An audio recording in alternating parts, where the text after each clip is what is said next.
1978 সালে সেপ্টেম্বর মাসে Dhaka education environment একটি সেমিনার হয়েছিল।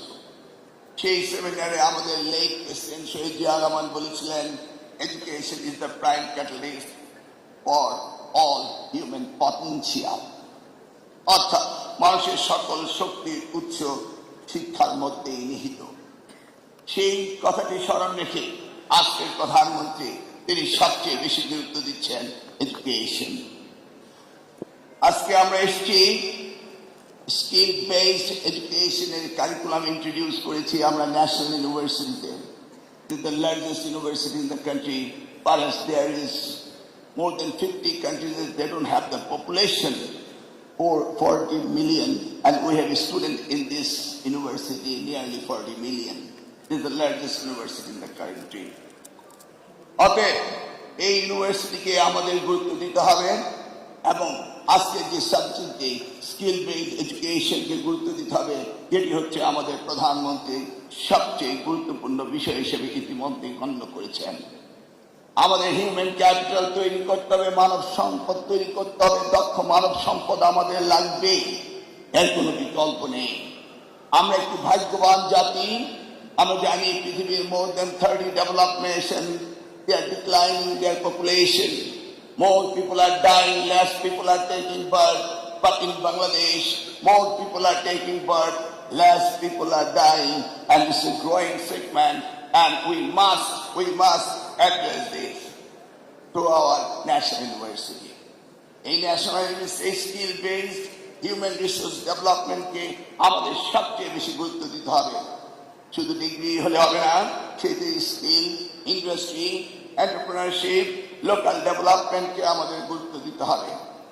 আমরা এমন একটি স্ট্রাকচার করতে চাই এডুকেশনে, যেখানে একাডেমিক নলেজ থাকবে নিয়ারলি 40% এবং প্র্যাকটিক্যাল অ্যান্ড প্রফেশনাল থাকবে 30%, 20% ইন্টার্নশিপ, ফিল্ড ওয়ার্ক আর প্রজেক্ট বেসড লার্নিং থাকতে হবে এবং 10% থাকতে হবে entrepreneurship, soft skill and career development and প্রিপারেশনে থাকতে হবে।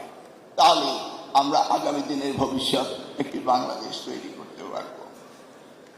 আমাদের কি চ্যালেঞ্জগুলি রয়েছে আজকের বাংলাদেশে? একটা গ্রোয়িং সেগমেন্ট হচ্ছে ইন্ডাস্ট্রি অ্যান্ড একাডেমিয়ার একটি গ্যাপ রয়েছে। এই গ্যাপকে আমাদের অ্যাড্রেস করতে হবে।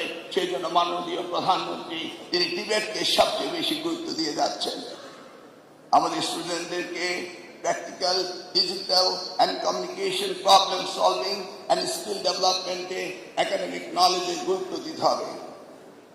আমরা চাই আমাদের এই বিশ্ববিদ্যালয়গুলো যেন আগামী দিনে মার্কেট বেসড ডিমান্ডের উপর নির্ভর করে তারা যেন কারিকুলাম দেয়, সেইভাবে যেন তারা এগিয়ে যায়, সেটা আমরা আশা করব। আমরা আশা করব এই ন্যাশনাল ইউনিভার্সিটি সেখানে এই কমিউনিটি কলেজ কনসেপ্ট যেটা রয়েছে, 2 years তারা লার্নিং করবে এবং একাডেমিক ফিল্ডে কাজ করবে, then they will go for another 2 years for graduation. এই ধরনের কনসেপ্টকে আমাদের ইন্ট্রোডিউস করে এই বাংলাদেশের বিশাল ছাত্র ছাত্রীদেরকে কর্মক্ষম জাতি তৈরি করতে হবে, সেই পরিকল্পনায় রয়েছে আমাদের মাননীয় প্রধানমন্ত্রী। আমাদের প্রস্তুতি কলেজকে স্টাবলিশ করতে হবে ক্যারিয়ার অ্যান্ড এমপ্লয়াবিলিটি সেন্টার হিসাবে।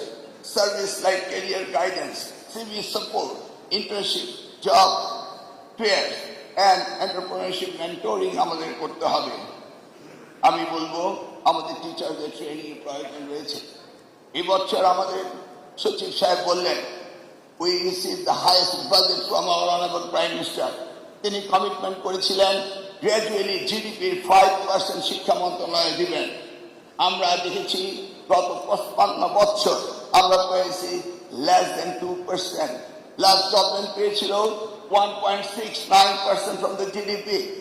আর আজকের প্রধানমন্ত্রী ইতিমধ্যেই তিনি 2% উন্নীত করেছেন এবং পর্যায়ক্রমে তিনি 5% নিয়ে যাবেন। এডুকেশন সেক্টর সেই দিকে লক্ষ্য করে আমরাও শিক্ষা মন্ত্রণালয় যে ভঙ্গ শিক্ষা ব্যবস্থা রেখে দিয়েছিল সেটাকে ডেভেলপমেন্টের জন্য আমরা কাজ করে যাচ্ছি। আমরা প্রতিজ্ঞাবদ্ধ এই জাতিকে উন্নয়ন অগ্রশিক্ষা দিতে হলে শিক্ষার কোনো বিকল্প নেই, সেই জায়গায় আমরা কাজ করবো। মাননীয় প্রধানমন্ত্রী আপনাকে সেই আশ্বাস আমরা দিতে পারি। আমাদের গোল হচ্ছে যে শুধু গ্রাজুয়েট তৈরি করা নয়, আমরা চাই কর্মক্ষম জাতি and স্কিল বেসড এডুকেশন দিয়ে আমরা এই জাতি যেন গঠন করতে পারি। মাননীয় প্রধানমন্ত্রী, আপনি বলেছেন উই হ্যাভ এ প্ল্যান। আমি জানি আপনার প্ল্যান শুরু হয়েছে এই শিক্ষা ব্যবস্থা দিয়ে, যেটি করেছিলেন আমাদের দেশমাতা বেগম খালেদা জিয়া। তিনি এই শিক্ষাকে সবচেয়ে বেশি ভালোবাসতেন। আমরা কাজ করেছিলাম। এই ন্যাশনাল ইউনিভার্সিটি এবং প্রাইভেট ইউনিভার্সিটি ওনার সময় প্রতিষ্ঠিত হয়েছিল 1992 অ্যাক্ট দিয়ে। আজকে বাংলাদেশে 57টি পাবলিক বিশ্ববিদ্যালয় রয়েছে, 116টি প্রাইভেট বিশ্ববিদ্যালয় রয়েছে। আমাদের ইউজিসি থেকে শুরু করে আমরা সকলে চিন্তা করছি আমরা বাংলাদেশকে একটি ইন্টারন্যাশনাল এডুকেশনাল হাব তৈরি করব। আমরা চিন্তা করছি ক্রস বর্ডার এডুকেশন আমরা করার চেষ্টা করব। আমরা চাই সার্বিকভাবে বাংলাদেশে বিশ্বের মানচিত্রে উন্নতি আকর্ষিত করে পৌঁছানোর জন্য শুধু দরকার শিক্ষা, শিক্ষা, শিক্ষা।